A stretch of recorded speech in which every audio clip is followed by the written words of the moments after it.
वाह वाह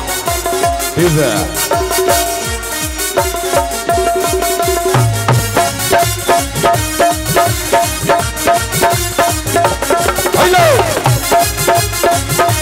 और बात करना या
कहना है मित्रों कि नाई बेबी है नाई मोना है।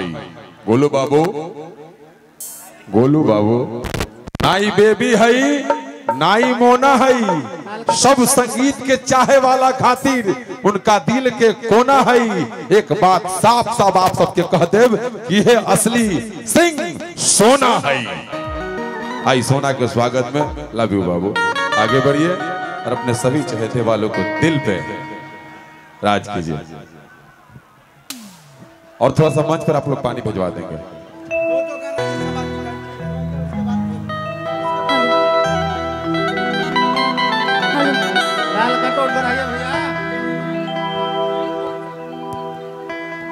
Hello hello hello hello hello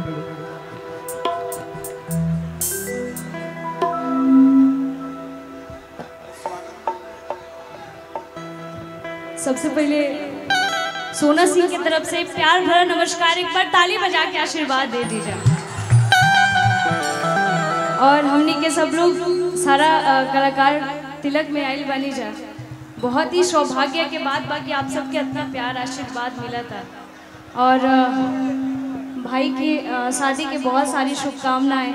आप हमेशा खुश रहिए।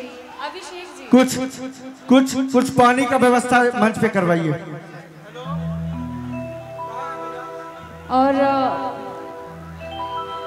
हम लोग सब लोग दिव्य साई एंटरटेनमेंट उनके जरिए आए हैं। आदरणीय टिंकू भैया बहुत सपोर्ट करते हैं सारे आर्टिस्ट को। बहुत बहुत धन्यवाद। और एक छोटा सा देवी गीत गाऊंगी। उसके बाद आप सब जो फरमाइश करेंगे कोशिश करूंगी कि मैं गाऊं। और सबका स्वागत गोलू जी बहुत बहुत। और हम उनके विधायक जी नाम सुनाते के विधायक जी। और एगो छोटा सा देवी गीत गाई नो। हाँ नो अरे बहुत हो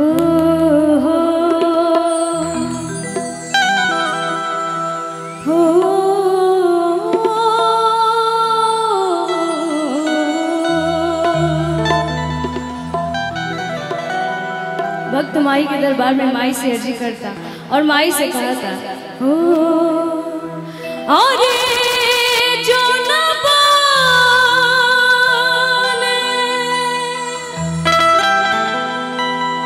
अरे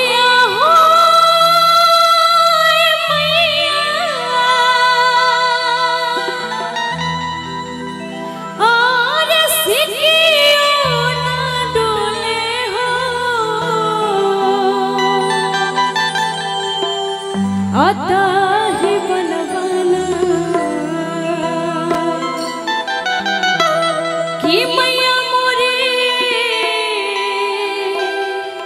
अल्लाह बने बस रवा हो या ताहिरे बनवा भक्त कहता हाँ जो न बने होय मैया जो न बने होय मैया सिकियो न डोले हो ताहि बनवा जो न बने होय मैया सिकियो न डोले हो ताहि बनवा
सबको ही लगा ली।